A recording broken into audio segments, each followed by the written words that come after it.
Zombies suck, don't they? Oh wait, that's vampires, actually. But zombies aren't too friendly either, with their persistent brain-eating disorder and lingering pace. Still, they make for quite some cool movies and video games. Today, I'm going to tell you about State of Survival, as we've been sponsored to give it a shout. This is a new mobile RPG with hero collector elements, but at its core, it's a city-building game.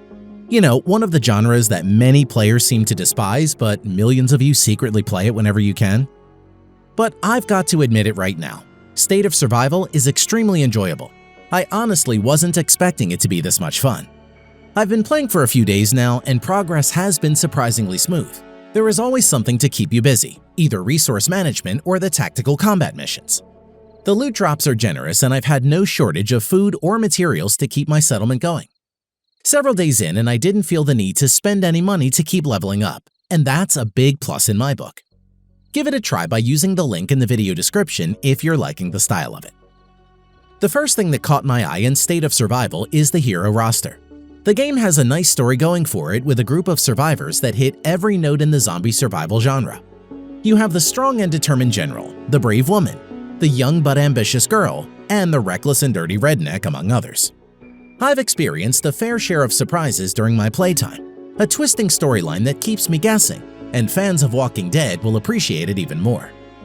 You only have a few heroes to begin with, but soon after you'll get a group to take on the first Explorer Trail missions. This is where the game shifts from the city-building aspect into a close-up tactical perspective, where you control your heroes exploring and shooting the zombie hordes, in a sort of tower defense twist. There are tons of trail missions to enter, and these are vital to get some precious loot, heroes, and unlock additional parts of the story. Most importantly, you can use each hero's strengths and complement each other as they face the different types of zombies. The Sarge is a badass hunter with a larger-than-life machine gun. But the thing I like most about him is the deployable turret that adds to his firepower. Rusty is a biker with a shotgun, and one of his skills is an impact blast, but he is also at home when it comes to kicking the zombies in the groin with his boots. Ghost is a graffiti artist that brings an Uzi to the fight, and he lays down drums of paint that slow down zombies when they explode. In my brief time with the game, I've managed to get these and 3 more heroes just by collecting fragments: the gross nose-picking chef, the athletic Eva, and police officer Mike. Not bad for a few days' work. There are 15 heroes with unique abilities that you can unlock, and I'm really yearning to play a few of them. I can't say for sure yet if Becca is a playable character. I highly doubt that she is.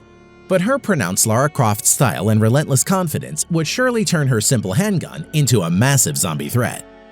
Maddie and Frank are a worthy duo as well. Maddie brings her crossbow to the fight and is capable of throwing pipe bombs. But Frank is the real highlight here. This pit bull just loves taking a bite or two out of the zombies. These are just a few of the hero highlights, but there are others that add to the diversity. One of them has a colossal mutated arm, and others bring an energy weapon and a falcon, among other things. You unlock heroes by picking hero fragments during intel missions, in special events, or hero search drops. Recently, there was an event to locate Jane, a cowgirl with a revolver and a wired fence to keep the zombies at bay. You can also get Lucky, a green-haired girl that looks like she could be related to Harley Quinn, with a substantial dose of wackiness to vouch for her as well. She shoots saw blades and brings a big flame-throwing teddy to the arena.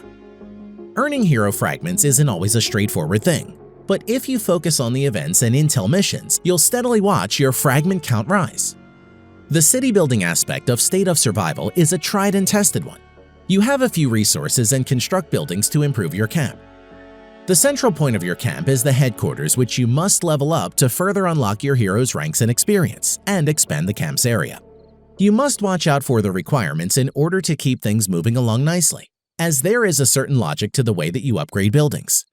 As you should expect, there are timers to consider, but as you can see by this footage, I've managed to reach level 16 in a few days without any hiccups. You can rent a second building spot with in-game biocaps, and this was very handy to smooth up production. I can truly appreciate the fact that you can customize your camp as you want to. I've had my share of games where I can't even choose where I place something, so I'm glad that I can freely move everything around as I please. You can place roads and decorations anywhere, make your own routes, and the only thing lacking is rotation. But the camp is in 3D, so that's a no-go there. Otherwise, there's a nice level of customization compared to other mobile city builders. Besides farms and lumberyards to cater for the most crucial resources and walls to keep you safe, you have the barracks, range, and garage to train different kinds of troops. While these won't follow you in the tactical missions, they are important to escort you in the region map, as you scavenge the land for rewards, resources, and fight other zombie threats. The bigger your army, the easier it will be to complete these missions. I was pleased with the fact that State of Survival doesn't overburden you with micromanagement. Sure, you must constantly jump between menus and keep things moving, but it's not like you need to be on top of everything or the camp development will stall. Just remember to collect the resources and intel, upgrade the structures, and things should progress nicely. There are a few skill trees that add buffs to your camp development, battle performance, and economic operations, with diverse bonus such as faster healing, infantry attack power, and others. Obviously, you should join an alliance to keep on the safe side. The help and protection that you get is valuable, with timer buffs and regular rewards. As your headquarters reach level 12, the PvP mode comes into play, so it's better to have some friends by your side. I can't say for sure just how enjoyable State of Survival is going to be when PvP is at its peak. I'm not a big fan of having my camp raided by overexcited players, as I'm enjoying the storyline and hero collecting too much to be distracted from it. I'll have to see where it goes from here, but so far I've been pleasantly surprised. My camp seems relatively safe from raids, and I have no qualms in saying that I'm addicted to the game. State of Survival may not be the kind of game that you'll play for entire journeys, but in short daily bursts, it's been nothing but great fun. Give it a try by using the link in the video description, and let us know what you think of it.